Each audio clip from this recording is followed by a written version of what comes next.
Assalamualaikum warahmatullahi wabarakatuh. Perkenalkan, nama saya Nur Aulia Purnama. Saya berasal dari kelas B dengan NIM O1A1201101. Di sini saya akan menjelaskan mengenai metabolisme. Pertama-tama, kita harus mengetahui apa itu glikolisis.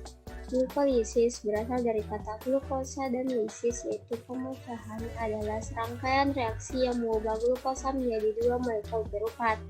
Glikogenesis yaitu proses yang dilakukan setelah makan untuk mengubah glukosa menjadi glikogen untuk disimpan di dalam hati. Glikogenolisis yaitu keadaan di mana turunnya kadar glukosa darah yang akan memacu hati untuk membebaskan glukosa dari pemecahan glikogen yang dirangsang oleh hormon glukagon dan adrenalin. Glikogenolisis yaitu pembentukan glukosa dari asam amino dan gliserol lemak, di mana terjadi apabila ketersediaan glukosa tidak mencukupi sehingga lemak dan protein akan diubah menjadi asetil koenzim A hingga dapat masuk ke dalam siklus Krebs. Selanjutnya, siklus glikolisis. Pertama-tama, glukosa akan diubah menjadi glukosa 6-fosfat oleh enzim eksokinase, di mana pada tahap ini membutuhkan ATP, di mana ATP diubah menjadi ADP.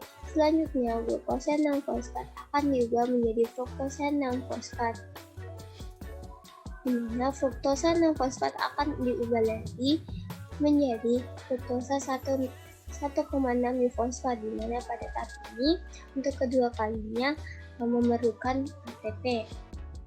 Selanjutnya, fruktosa 1,6 difosfat akan diubah oleh enzim aldoselase menjadi dua, yaitu hidroksiaseton fosfat dengan gliseraldehid 3-fosfat, di mana gliseraldehid 3-fosfat akan diubah menjadi 1,3 bifosfogliserat, di mana pada tahap ini terjadi reaksi pembentukan NADH. Selanjutnya, 1,3 bifosfogliserat akan diubah menjadi 3 fosfogliserat, di mana pada tahap ini akan mengeluarkan energi atau ATP. Selanjutnya, 3 fosfogliserat akan diubah menjadi 2 fosfogliserat, mana 2 fosfogliserat akan diubah menjadi fosfoenol piruvat, mana fosfoenol piruvat akan diubah menjadi asam piruvat. Pada tahap ini juga menghasilkan energi. Selanjutnya, siklus Krebs. Pertama-tama, karbohidrat yang kita konsumsi akan diubah menjadi glukosa dan asam bebas, di mana akan diubah menjadi asetil-CoA. Asetil-CoA oleh enzim sitrat sintase akan diubah menjadi sitrat, di mana sitrat merupakan awal proses siklus Krebs terjadi, di mana sitrat akan melalui berbagai proses hingga menjadi oksaloasetat, di mana oksaloasetat akan bergabung kembali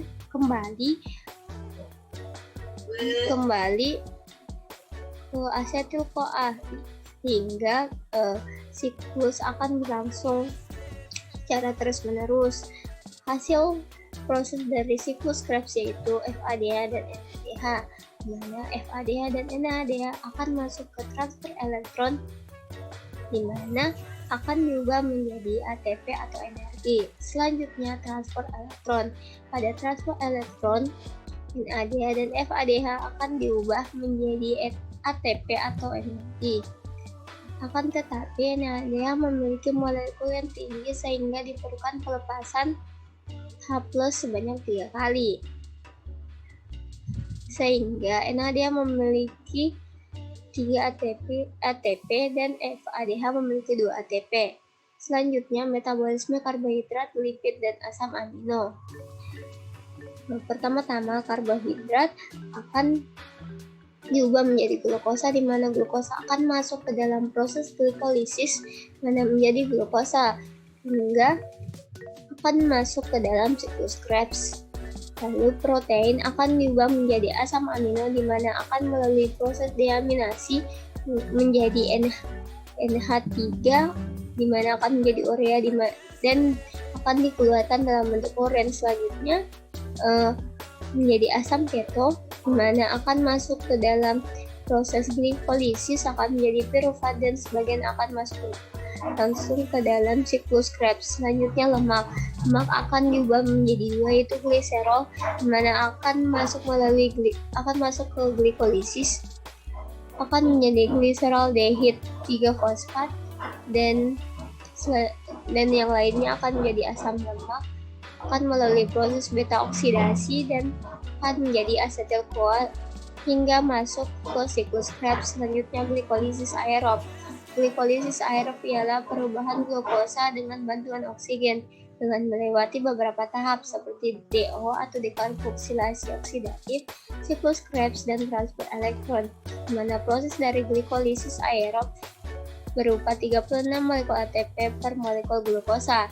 Glikolisis anaerob yaitu perubahan glukosa menjadi laktat ketika oksigen dalam jumlah terbatas. Setelah proses glikolisis berlangsung serta piruvat terbentuk, maka setiap molekul piruvat akan memasuki proses pembentukan asam laktat sehingga terbentuk 2 ATP. Sedangkan dalam perubahan asam piruvat menjadi asam laktat tidak menghasilkan ATP. Sekian dari saya, kurang lebihnya mohon dimaafkan. Wabillahi taufiq walhidayah. Wassalamualaikum warahmatullahi wabarakatuh.